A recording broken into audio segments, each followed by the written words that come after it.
ಈಗ ಮೊದಲ ಸ್ಟೋರಿಯನ್ನ ನೋಡೋಣ. ಸಿದ್ದರಾಮಯ್ಯನವರು ದಾಖಲೆಯ 17ನೇ ಬಜೆಟ್ ಅನ್ನ ಮಂಡಿಸಿದ್ದಾರೆ. 4,48,004 ಕೋಟಿ ಬಜೆಟ್ ಅನ್ನ ಮಂಡಿಸಿರುವಂಥದ್ದು. ಎಲ್ಲಾ ಕ್ಷೇತ್ರಗಳಿಗೂ ಕೂಡ ಅಳೆದು ತೂಗಿ ಅವರು ಅನುದಾನವನ್ನ ಹಂಚಿಕೆ ಮಾಡಿದ್ದಾರೆ. ಇದೇ ಸಂದರ್ಭದಲ್ಲಿ ಗ್ಯಾರಂಟಿಗಳನ್ನ ಬ್ಯಾಲೆನ್ಸ್ ಮಾಡಿದ್ದಾರೆ. ಅಭಿವೃದ್ಧಿಗೂ ಕೂಡ ಸಾಕಷ್ಟು ಹಣವನ್ನ ಕೊಟ್ಟಂತೆ ಕಾಣಿಸ್ತಾ ಇದೆ. ಅದರ ಜೊತೆಗೆ ಕೆಲವೊಂದು ಜನಪ್ರಿಯ ಯೋಜನೆಗಳನ್ನು ಕೂಡ ಘೋಷಣೆ ಮಾಡಿರುವಂಥದ್ದು ಸಿದ್ದರಾಮಯ್ಯನವರು. ಹಾಗಾದ್ರೆ ಸಿದ್ದರಾಮಯ್ಯನವರ ಬಜೆಟ್ನ ಹೈಲೈಟ್ಸ್ನ ಪ್ರಮುಖ ವಿಚಾರಗಳನ್ನ ನಿಮ್ಮ ಮುಂದೆ ಇಡ್ತಾ ಹೋಗ್ತೀವಿ, ನೋಡ್ತಾ ಹೋಗೋಣ.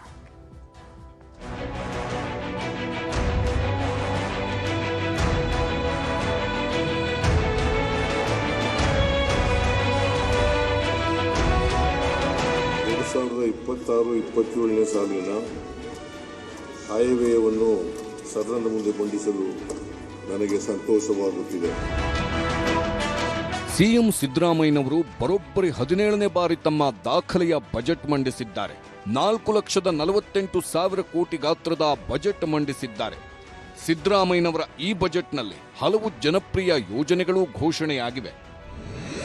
ಸರ್ಕಾರದ ವಿವಿಧ ಇಲಾಖೆಗಳಲ್ಲಿ ಖಾಲಿ ಇರುವ 56,432 ಸರ್ಕಾರಿ ಹುದ್ದೆ ಭರ್ತಿಗೆ ಸಂಕಲ್ಪ ತೊಟ್ಟಿದ್ದು ಶೀಘ್ರವೇ ಅಧಿಸೂಚನೆ ಹೊರಡಿಸಲಾಗುವುದು. ಅನ್ನಭಾಗ್ಯದ 5 ಕೆಜಿ ಅಕ್ಕಿ ಕೊಟ್ಟು ಇನ್ನುಳಿದ 5 ಕೆಜಿ ಅಕ್ಕಿ ಬದಲು ಇಂದಿರಾ ಕಿಟ್ ನೀಡಲು 6,200 ಕೋಟಿ ರೂಪಾಯಿ ಮೀಸಲಿರಿಸಲಾಗಿದೆ. ಗ್ಯಾರಂಟಿಗಳಿಗೆ ಅನುದಾನ ಇಟ್ಟಿದ್ದು ಗೃಹಲಕ್ಷ್ಮಿಯರಿಗೆ 28,608 ಕೋಟಿ ಮೀಸಲಿಡಲಾಗಿದೆ. ಉದ್ಯೋಗಸ್ಥ ಮಹಿಳೆಯರಿಗೆ ತಿಂಗಳಲ್ಲಿ 1 ದಿನ ವೇತನ ಸಹಿತ ಋತುಚಕ್ರ ರಜೆಗೆ ಅವಕಾಶ ನೀಡಲಾಗಿದೆ. 16 ವರ್ಷದೊಳಗಿನ ಮಕ್ಕಳಿಗೆ ಸಾಮಾಜಿಕ ಜಾಲತಾಣದ ಬಳಕೆ ನಿಷೇಧಿಸಲಾಗಿದೆ. ರಾಜ್ಯದ 38 ಲಕ್ಷ ರೈತರಿಗೆ ಶೂನ್ಯ ಬಡ್ಡಿ ದರದಲ್ಲಿ 30,000 ಕೋಟಿ ಸಾಲ ನೀಡುವ ಗುರಿ ಹೊಂದಲಾಗಿದೆ.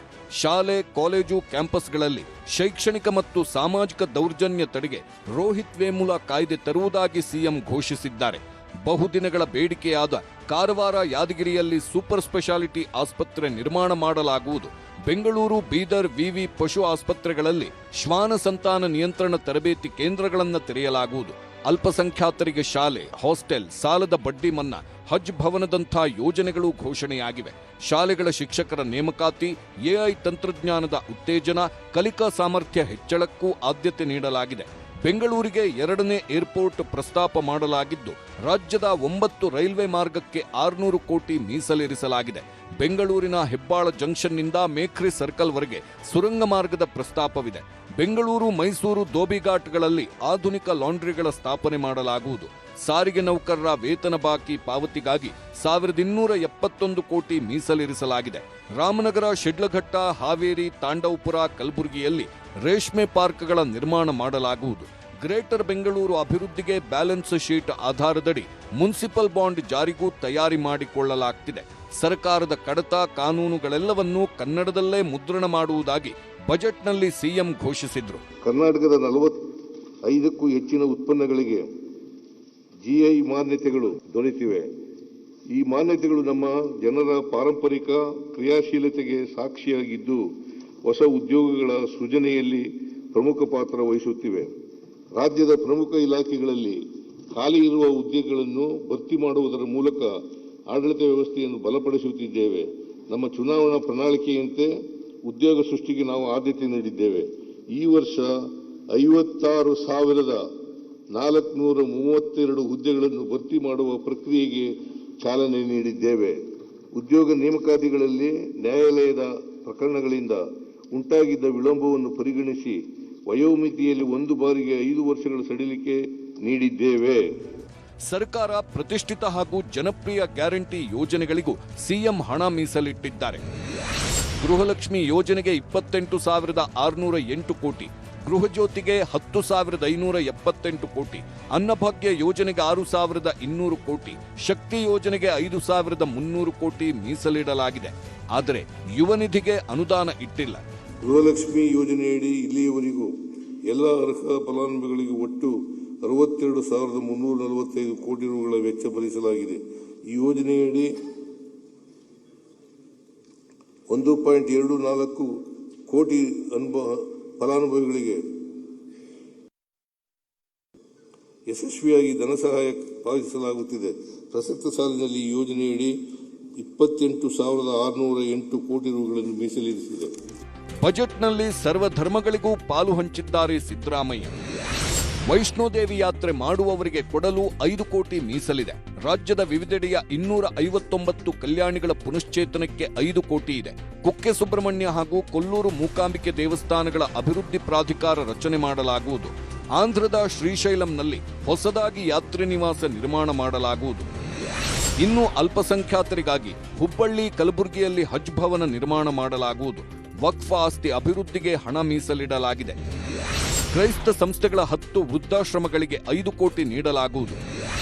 ಜೈನ, ಬೌದ್ಧ, ಸಿಖ್ ಸಮುದಾಯಗಳಿಗೆ 100 ಕೋಟಿ ಅನುದಾನ ಇಡಲಾಗಿದೆ. ಬೌದ್ಧ ಧರ್ಮಾಚಾರಿಗಳಿಗೆ ಮಾಸಿಕ 6,000 ಗೌರವಧನ ನೀಡುವುದಾಗಿ ಸಿಎಂ ಘೋಷಿಸಿದ್ರು. ಬೆಂಗಳೂರಿನ ವಿಕ್ಟೋರಿಯಾ ಆಸ್ಪತ್ರೆ ಇನ್ಮುಂದೆ ಶಾಂತವೇರಿ ಗೋಪಾಲಗೌಡ ಆಸ್ಪತ್ರೆ ಅಂತ ಆಗಲಿದೆ. ಹೆಸರು ಬದಲಾವಣೆ ಬಗ್ಗೆ ಸಿಎಂ ಬಜೆಟ್ನಲ್ಲಿ ಘೋಷಿಸಿದ್ರು. ಹಾಗೆ ಗ್ರಾಮ ಪಂಚಾಯಿತಿಗಳಿಗೆ ಮಹಾತ್ಮ ಗಾಂಧಿ ಹೆಸರು ನಾಮಕರಣ ಮಾಡಲಾಗುವುದು. ಈ ಮೂಲಕ ಕೇಂದ್ರದ ವಿಬಿ ಜೀರಾಮ್ಜಿ ಕಾಯ್ದೆಗೆ ಸೆಡ್ಡು ಹೊಡೆಯಲು ಸರ್ಕಾರ ಮುಂದಾಗಿದೆ. ಸಿದ್ದರಾಮಯ್ಯ ಬಜೆಟ್ ಅನ್ನ ಬಿಜೆಪಿ ಹಾಗೂ ಜೆಡಿಎಸ್ ಟೀಕಿಸಿದೆ. ಖಾಲಿ ಚೊಂಬು ಹಿಡಿದು ವಿಧಾನಸೌಧದ ಮುಂದೆ ಬಿಜೆಪಿ ಶಾಸಕರು ಪ್ರತಿಭಟನೆ ಮಾಡಿದ್ರು. ಹಾಗೆ ಕೇಂದ್ರ ಸಚಿವ ಎಚ್.ಡಿ. ಕುಮಾರಸ್ವಾಮಿ ಎಕ್ಸ್ನಲ್ಲಿ ಟೀಕಿಸಿದ್ರು. ಜೆಡಿಎಸ್ ಕಚೇರಿಯಲ್ಲಿ ಸಾಲರಾಮಯ್ಯ ಎಂಬ ಪುಸ್ತಕವನ್ನೇ ರಿಲೀಸ್ ಮಾಡಿದ ನಿಖಿಲ್ ಕುಮಾರಸ್ವಾಮಿ ಕೂಡ ರಾಜ್ಯದ ಜನರನ್ನ ಸಾಲದ ಕೂಪಕ್ಕೆ ತಳ್ಳಲಾಗಿದೆ ಅಂತ ಕಿಡಿಕಾರಿದ್ರು. ಇದು ಸಿದ್ದರಾಮಯ್ಯನವರ ಕಳಪೆ ಬಜೆಟ್. ಇದು ಕಳೆದ 3 ವರ್ಷದಲ್ಲಿ 4.5 ಲಕ್ಷ ಕೋಟಿ ಸಾಲ ಮಾಡಿದ್ದಾರೆ ಸಿದ್ದರಾಮಯ್ಯ. 4.5 ಲಕ್ಷ ಕೋಟಿ. ನಮ್ದು ಈಗ 8 ಲಕ್ಷ ಕೋಟಿ 824 ಕೋಟಿ ನಾವು ಸಾಲ ನಮ್ಮ ತಲೆ ಮೇಲೆ ಇದೆ ಈಗ. ಅದರಲ್ಲಿ ಸಿದ್ದರಾಮಯ್ಯನವರ ಪಾಲೆಷ್ಟು ಅಂದ್ರೆ 54%. 54%. ಇನ್ನೆರಡು ವರ್ಷದ್ದು ಏನನ್ನ ಸೇರಿಸ್ಕೊಂಡ್ಬಿಟ್ರೆ ಸಿದ್ದರಾಮಯ್ಯನವ್ರದ್ದು 60%. ಹೆಂಗೂ ಕಮಿಷನ್ 60% ಹೊಡಿತಾವ್ರೆ. ಆ ಕಮಿಷನ್ಗೆ ಕರೆಕ್ಟ್ ಆಗಿ ಇವ್ರ ಷೇರುನು ಸಾಲನೂ ಕೂಡ ಇದೆ. 17ನೇ ಬಜೆಟ್ ಈ ನಾಡಿನ ಜನತೆಗೆ ದೊಡ್ಡ ಚೊಂಬನ್ನ ಮುಖ್ಯಮಂತ್ರಿಗಳು ನೀಡಿದ್ದಾರೆ ಅನ್ನೋದು ಸ್ಪಷ್ಟ. ಕಳೆದ 3 ಬಜೆಟ್ ಅನ್ನು ತಾವು ನೋಡ್ತಾ ಇದ್ರೆ ಹಿಂದಿನ ಬಜೆಟ್ನಲ್ಲೇ 1,16,000 ಕೋಟಿ ರೂಪಾಯಿಗಳನ್ನ ಸಾಲ ಮಾಡಿದ್ರು. ಈ ಬಾರಿ 2025-26ನೇ ಸಾಲಿಗೆ 1,32,000 ಕೋಟಿ ರೂಪಾಯಿಗಳ ಸಾಲವನ್ನ ಮಾಡಿದ್ದಾರೆ. ಇಡೀ ರಾಜ್ಯವನ್ನ ಒಂದು ಸಾಲದ ಸುನಾಮಿಗೆ ದೂಡಿರ್ತಕ್ಕಂಥದ್ದು ಬಹಳ ಸತ್ಯ. ಕಾರಣ ಕಳೆದ 3 ವರ್ಷಗಳಿಂದ ನಾವು ನೋಡ್ತಾನೆ ಬಂದಿದ್ದೇವೆ. ಎಷ್ಟು ಪ್ರತಿ ವರ್ಷವೂ ಕೂಡ ಸಾಲದ ಹೊರೆ ನಮ್ಮ ಪ್ರತಿಯೊಬ್ಬ ಕನ್ನಡದ ನಾಗರಿಕನ ಹೆಗಲ ಮೇಲೆ ಹಾಕ್ತಾ ಇದ್ದಾರೆ ಅಂತಕ್ಕಂಥದ್ದು. ಸಾಲ ಮಾಡಿದ್ದಾರೆ ಅಂತ ಹೇಳ್ತಾರಲ್ಲ, ಅದಕ್ಕೋಸ್ಕರ ಹೇಳಿದ್ದೆ ನಾನು. ಮತ್ತೆ ಸಾಲ ಮಾಡದೆ ಯಾವುದೇ ರಾಜ್ಯ, ಯಾವುದೇ ಕುಟುಂಬ ಇರಲಿ, ಯಾವುದೇ ದೇಶ ಇರಲಿ, ಸಾಲ ಮಾಡದೇನೆ ದೇಶದ ಅಭಿವೃದ್ಧಿ ಮಾಡೋದಕ್ಕಾಗಲಿ, ರಾಜ್ಯ ಅಭಿವೃದ್ಧಿ ಮಾಡೋಕ್ಕಾಗಲಿ ಸಾಧ್ಯ ಇಲ್ಲ. ಬಟ್ ನಾವು ಸಾಲ ಮಾಡುವಾಗ ಆ ಪ್ಯಾರಾಮೀಟರ್ ಒಳಗಡೆ ಇರಬೇಕು ಅಷ್ಟೇ. ಶೀಘ್ರದಲ್ಲೇ ಮದ್ಯದ ದರ ಏರಿಕೆಗೆ ಸರ್ಕಾರ ಸಿದ್ಧತೆ ಮಾಡಿಕೊಂಡಿದೆ. ಆದರೆ ದರ ಏರಿಕೆಯ ನಿರ್ಧಾರ ಉತ್ಪಾದಕರಿಗೆ ಸರ್ಕಾರ ಬಿಟ್ಟುಕೊಟ್ಟಿದೆ. ಜಾಗತಿಕ ಮಟ್ಟದ ಮದ್ಯದ ಅಂಶ ಆಧರಿಸಿ ತೆರಿಗೆ ಹಾಕಲು ನಿರ್ಧರಿಸಿದ್ದು 2026 ಮದ್ಯದ ಅಂಶ ಪರಿಗಣಿಸಿ ಅಬಕಾರಿ ಸುಂಕ ನಿಗದಿ ಮಾಡಲಿದೆ. ಅಂದ್ರೆ ರಮ್, ಜಿನ್, ವೈನ್, ಬ್ರ್ಯಾಂಡಿ, ಬಿಯರ್ಗಳಲ್ಲಿ ಎಷ್ಟು ಪ್ರಮಾಣದ ಆಲ್ಕೋಹಾಲ್ ಪರ್ಸೆಂಟೇಜ್ ಇರುತ್ತೋ ಅದರ ಮೇಲೆ ಸುಂಕ ಹೆಚ್ಚಳ ಆಗಲಿದೆ. ಕಳೆದ ವರ್ಷ ಅಬಕಾರಿ ಇಲಾಖೆಗೆ 36,492 ಕೋಟಿ ರೂಪಾಯಿ ಆದಾಯ ಸಂಗ್ರಹವಾಗಿತ್ತು. ಈ ಸಲ 45,000 ಕೋಟಿ ಆದಾಯ ಸಂಗ್ರಹದ ಗುರಿ ಇಟ್ಕೊಂಡು ಸರ್ಕಾರ ಈ ನಿರ್ಧಾರ ಮಾಡಿದೆ. ಇದರ ಮಧ್ಯೆನೇ ಮುದ್ರಾಂಕ ನೋಂದಣಿ ಇಲಾಖೆಯ ಆದಾಯ ಸಂಗ್ರಹವನ್ನ 29,000 ಕೋಟಿಗೆ ಹೆಚ್ಚಿಸಬೇಕು. ಸಾರಿಗೆ ಇಲಾಖೆಯಲ್ಲೂ ಆದಾಯ ಸಂಗ್ರಹವನ್ನ ಈ ವರ್ಷ 15,500 ಕೋಟಿಗೆ ಹೆಚ್ಚಿಸಬೇಕು ಅಂತ ಬಜೆಟ್ನಲ್ಲೇ ಸಿಎಂ ಉಲ್ಲೇಖಿಸಿದ್ದಾರೆ. 16 ವರ್ಷದ ಒಳಗಿನ ಮಕ್ಕಳಿಗೆ ಸಾಮಾಜಿಕ ಜಾಲತಾಣ ಬ್ಯಾನ್. ಹೆಚ್ಚುತ್ತಿರುವ ಮೊಬೈಲ್ ಬಳಕೆಯಿಂದ ಮಕ್ಕಳ ಮೇಲೆ ಬೀರುವ ಅಡ್ಡ ಪರಿಣಾಮಗಳನ್ನು ತಡೆಗಟ್ಟುವ ಉದ್ದೇಶದಿಂದ 16 ವರ್ಷದೊಳಗಿನ ಮಕ್ಕಳಿಗೆ ಸಾಮಾಜಿಕ ಜಾಲತಾಣದ ಬಳಕೆಯನ್ನು ನಿಷೇಧಿಸಲಾಗುವುದು. ಬಜೆಟ್ನಲ್ಲೇ ಸಿಎಂ ಇಂಥದ್ದೊಂದು ಮಹತ್ವದ ನಿರ್ಧಾರವನ್ನು ಪ್ರಕಟಿಸಿದ್ರು. 16 ವರ್ಷದ ಒಳಗಿನ ಮಕ್ಕಳಿಗೆ ಸಾಮಾಜಿಕ ಜಾಲತಾಣಗಳ ಬಳಕೆಯನ್ನ ನಿಷೇಧಿಸುವ ನಿರ್ಣಯ ಮಂಡಿಸಿದ್ರು. ಸರ್ಕಾರದ ನಿರ್ಧಾರಕ್ಕೆ ಪೋಷಕರು, ಮನೋವೈದ್ಯರು, ವಿದ್ಯಾರ್ಥಿಗಳೂ ಕೂಡ ಮೆಚ್ಚುಗೆ ವ್ಯಕ್ತಪಡಿಸಿದ್ರು. ನಾನು ಆ್ಯಸ್ ಅ ಪೇರೆಂಟ್ ಇದನ್ನು ವೆಲ್ಕಮ್ ಮಾಡ್ತೀನಿ. ಯಾಕೆಂದರೆ ಸ್ಕ್ರೀನ್ ಟೈಮು ಯಾರಿಗಾದರೂ ಒಳ್ಳೆಯದಲ್ಲ. ನಾವು ದೊಡ್ಡವರೇ ಆದಷ್ಟು ಸ್ಕ್ರೀನ್ ಟೈಮ್ ಕಡಿಮೆ ಮಾಡ್ಕೋಬೇಕು ಅಂತ ನಾವು ಅನ್ಕೊತಾ ಇದ್ದೀವಿ. ಅದರಲ್ಲಿ ಮಕ್ಕಳಿಗೆ ನಾನು 100% ಇದನ್ನು ಎನ್ಕರೇಜ್ ಮಾಡಲ್ಲ. ಸೊ ಈ ಡಿಸಿಷನ್ನ ನಾನು ವೆಲ್ಕಮ್ ಮಾಡ್ತೀನಿ. ಇದು ಬಹುಶಃ ಸಮಯೋಚಿತ ನಿರ್ಧಾರ. ಆದ್ರೆ ಇದು ಇಮಿಡಿಯೇಟ್ ಆಗಿ ಎಷ್ಟರ ಮಟ್ಟಿಗೆ ಇಫೆಕ್ಟ್ ಕೊಡುತ್ತೆ ಹೇಳಕ್ ಬರಲ್ಲ. ಶಾಲೆ ಒಳಗೆ ಯಾರು ಉಪಯೋಗ ಮಾಡುದಿಲ್ಲ, ಆದ್ರೆ ಹೊರಗೆ ಕಡಿವಾಣ ಹಾಕೋದು ಬಹಳ ಕಷ್ಟ ಇದೆ. ಉಪಯೋಗ ಮಾಡ್ಲಿಕ್ಕಿಲ್ಲ ಅನ್ನುವಂತ ಒಂದು ಕಾನೂನು ಬಂದ್ರೆ ಬಹುಶಃ ಕಾನೂನಿಗೆ ಹೆದರಿ ಆದ್ರೂ ಸ್ವಲ್ಪ ಜನ ಆದ್ರೂ ಅದರಿಂದ ದೂರ ಸರಿತಾರೆ. 16 ವರ್ಷದೊಳಗಿನ ಮಕ್ಕಳಿಗೆ ಸಾಮಾಜಿಕ ಜಾಲತಾಣಗಳ ಬಳಕೆಗೆ ನಿರ್ಬಂಧ ಹಾಕಿದೆ ಸರ್ಕಾರ ನಿಜ. ಆದ್ರೆ ಆದೇಶ ಜಾರಿಗೆ ತರಲು ಸಾಕಷ್ಟು ಸವಾಲುಗಳಿವೆ. 1. ಮೊಬೈಲ್ ಬಳಸುವ ಮಕ್ಕಳ ಬಗ್ಗೆ ನಿಗಾ ವಹಿಸಬೇಕು. 2. ಅಂತಾರಾಷ್ಟ್ರೀಯ ಸೈಬರ್ ತಂತ್ರಜ್ಞಾನ ಅಳವಡಿಸಬೇಕು. 3. ಕಂಟೆಂಟ್ ಆಪ್ ಕಂಪನಿಗಳಿಗೆ ನೋಟಿಸ್ ನೀಡಬೇಕು. 4. ರಾಜ್ಯದಲ್ಲಿ ದೊಡ್ಡ ಜಾಗೃತಿ ಅಭಿಯಾನ ನಡೆಸಬೇಕು. 5. ಮೊಬೈಲ್ ಚಟ ಬಿಡಿಸಲು ಕೌನ್ಸಿಲಿಂಗ್ ಕೇಂದ್ರ ತೆರೆಯಬೇಕು. 16 ವರ್ಷದೊಳಗಿನ ಮಕ್ಕಳಿಗೆ ಸಾಮಾಜಿಕ ಜಾಲತಾಣದ ಬಳಕೆಯನ್ನು ನಿಷೇಧಿಸಲಾಗುವುದು. ಇದು ಬರೀ ಸರ್ಕಾರದ ಜವಾಬ್ದಾರಿಯಷ್ಟೇ ಅಲ್ಲ. ಪೋಷಕರು ಮಕ್ಕಳನ್ನ ಮೊಬೈಲ್ ಗೀಳು ಬಿಡಿಸಲು ಮುಂದಾಗಬೇಕು. ಆಗಷ್ಟೇ ಸರ್ಕಾರದ ಈ ಆದೇಶಕ್ಕೆ ಮಹತ್ವ ಸಿಗಲಿದೆ. ಕಾಲೇಜುಗಳಲ್ಲಿ ಸ್ಟೂಡೆಂಟ್ಸ್ ಎಲೆಕ್ಷನ್ ಘೋಷಣೆ. ರಾಜ್ಯದ ಕಾಲೇಜುಗಳಲ್ಲಿ ವಿದ್ಯಾರ್ಥಿ ಚುನಾವಣೆಗಳನ್ನು ನಡೆಸುವುದಾಗಿ ಸಿಎಂ ಸಿದ್ದರಾಮಯ್ಯ ಬಜೆಟ್ನಲ್ಲೇ ಘೋಷಿಸಿದ್ದಾರೆ. ವಿದ್ಯಾರ್ಥಿಗಳಲ್ಲಿ ನಾಯಕತ್ವ, ಹೊಣೆಗಾರಿಕೆ ಮತ್ತು ಪ್ರಜಾಪ್ರಭುತ್ವ ಮೌಲ್ಯಗಳನ್ನು ಬೆಳೆಸಲು ಕಾಲೇಜು ಮತ್ತು ವಿಶ್ವವಿದ್ಯಾಲಯಗಳಲ್ಲಿ ವಿದ್ಯಾರ್ಥಿ ಸಂಘಗಳ ಚುನಾವಣೆ ನಡೆಸಲು ನಮ್ಮ ಸರ್ಕಾರವು ಉದ್ದೇಶಿಸಿದೆ. 1989-90ರಲ್ಲಿ ವೀರೇಂದ್ರ ಪಾಟೀಲರು ಮುಖ್ಯಮಂತ್ರಿಗಳಾಗಿದ್ದಾಗ ವಿದ್ಯಾರ್ಥಿ ಎಲೆಕ್ಷನ್ ರದ್ದುಗೊಳಿಸಿದ್ರು. ಸ್ಟೂಡೆಂಟ್ಸ್ ಚುನಾವಣೆ ವೇಳೆ ನಡೆದ ಘರ್ಷಣೆಗಳು, ವಿದ್ಯಾರ್ಥಿಗಳ ನಡುವೆ ಆಗಿದ್ದ ಗಲಾಟೆಗಳು, ಕ್ಯಾಂಪಸ್ನಲ್ಲಿ ಅಶಾಂತಿ, ರಾಜಕೀಯ ಹಸ್ತಕ್ಷೇಪ, ವಿದ್ಯಾರ್ಥಿಗಳ ಶೈಕ್ಷಣಿಕ ವಾತಾವರಣಕ್ಕೆ ಧಕ್ಕೆಯಾಗುತ್ತೆ ಅಂತ 35 ವರ್ಷಗಳ ಹಿಂದೆಯೇ ಬ್ಯಾನ್ ಮಾಡಿದ್ರು. ಆದ್ರೆ ರಾಜಕೀಯಕ್ಕೆ ಹೊಸ ಪೀಳಿಗೆ, ಬಿಸಿ ರಕ್ತದವರು ಬರಬೇಕು. ಅದಕ್ಕೆ ಮತದಾನದ ಮಹತ್ವ, ಸಂವಿಧಾನಾತ್ಮಕ ಮೌಲ್ಯಗಳನ್ನ ಯುವಜನತೆಗೆ ತಿಳಿಸಬೇಕು ಅಂತ ರಾಹುಲ್ ಗಾಂಧಿ ಪತ್ರ ಬರೆದಿದ್ರು. ಹೀಗಾಗಿ ಕಾಲೇಜ್ಗಳಲ್ಲಿ ಸ್ಟೂಡೆಂಟ್ಸ್ ಎಲೆಕ್ಷನ್ ನಡೆಸಲು ಸರ್ಕಾರ ತೀರ್ಮಾನಿಸಿದೆ. ಬೀದಿ ನಾಯಿ ಹಾವಳಿ ತಡೆ ಬಗ್ಗೆ ನ್ಯೂಸ್ 18 ಅಭಿಯಾನಕ್ಕೆ ಸ್ಪಂದನೆ. ಮಹಿಳೆಯ ಮೇಲೆ ನಾಯಿ ಡೆಡ್ಲಿ ಅಟ್ಯಾಕ್ ಮಾಡಿದೆ. ಬೆಂಗಳೂರಿನ HSR ಲೇಔಟ್ನಲ್ಲಿ ಈ ಘಟನೆ ನಡೆದಿರುವಂತದ್ದು. ಬೆಳಿಗ್ಗೆ ಮಹಿಳೆ ವಾಕಿಂಗ್ಗೆ ಅಂತ ತೆರಳ್ತಾ ಇದ್ರು. ಈ ವೇಳೆ ಮನೆ ಬಳಿ ನಾಯಿ ಬಂದು ದಾಳಿ ಮಾಡಿದೆ. ನೋಡಿ, ವಿಜುವಲ್ಸ್ ಅಲ್ಲಿ ಗಮನಿಸ್ತಾ ಇದೀವಿ. ರಾಜ್ಯದಲ್ಲಿ ಬೀದಿ ನಾಯಿಗಳ ಹಾವಳಿಗೆ ಮಕ್ಕಳಿಂದ ವೃದ್ಧರವರೆಗೂ ನಲುಗಿ ಹೋಗ್ತಿದ್ದಾರೆ. ರಾಜ್ಯದಲ್ಲಿ ಬೀದಿ ನಾಯಿಗಳ ದಾಳಿ ಆಗ್ತಿರೋದು ಯಾಕೆ, ನಿಯಂತ್ರಣ ಹೇಗೆ ಮಾಡಬೇಕಂತ ನ್ಯೂಸ್ 18 ಕನ್ನಡ ವಿಸ್ತೃತ ವರದಿ ಮಾಡಿ ಸರ್ಕಾರದ ಗಮನ ಸೆಳೆದಿತ್ತು. ಈಗ ಬಜೆಟ್ನಲ್ಲಿ ಬೀದಿ ನಾಯಿಗಳ ನಿಯಂತ್ರಣಕ್ಕೆ ಬೆಂಗಳೂರು ಹಾಗೂ ಬೀದರ್ನಲ್ಲಿ ಶ್ವಾನ ಸಂತಾನ ನಿಯಂತ್ರಣ ತರಬೇತಿ ಕೇಂದ್ರ ತೆರೆಯುವುದಾಗಿ ಘೋಷಿಸಿದ್ದಾರೆ. ಇಲ್ಲಿ ಪಶುವೈದ್ಯರು ಮತ್ತು ಪಶುವೈದ್ಯಕೀಯ ವಿದ್ಯಾರ್ಥಿಗಳಿಗೆ ಉನ್ನತ ಮಟ್ಟದ ತಾಂತ್ರಿಕ ತರಬೇತಿ ನೀಡಲು ನಿರ್ಧಾರ ಮಾಡಲಾಗಿದೆ. ಬೀದಿ ನಾಯಿಗಳ ಸಮಸ್ಯೆಗೆ ಪರಿಹಾರ ಉಪಾಯವಾಗಿ ಸಂತಾನಹರಣ ನಿಯಂತ್ರಣವನ್ನು ವೈಜ್ಞಾನಿಕ ಹಾಗೂ ಪರಿಣಾಮಕಾರಿ ರೀತಿಯಲ್ಲಿ ಜಾರಿಗೆ ತರುವ ಉದ್ದೇಶದಿಂದ ಪಶುವೈದ್ಯರು ಮತ್ತು ಪಶುವೈದ್ಯಕೀಯ ವಿದ್ಯಾರ್ಥಿಗಳಿಗೆ ಉನ್ನತ. ನ್ಯೂಸ್ 18ನಿಂದ ಸರ್ಕಾರಿ ಶಾಲೆ ಉಳಿಸಿ ಅಭಿಯಾನ.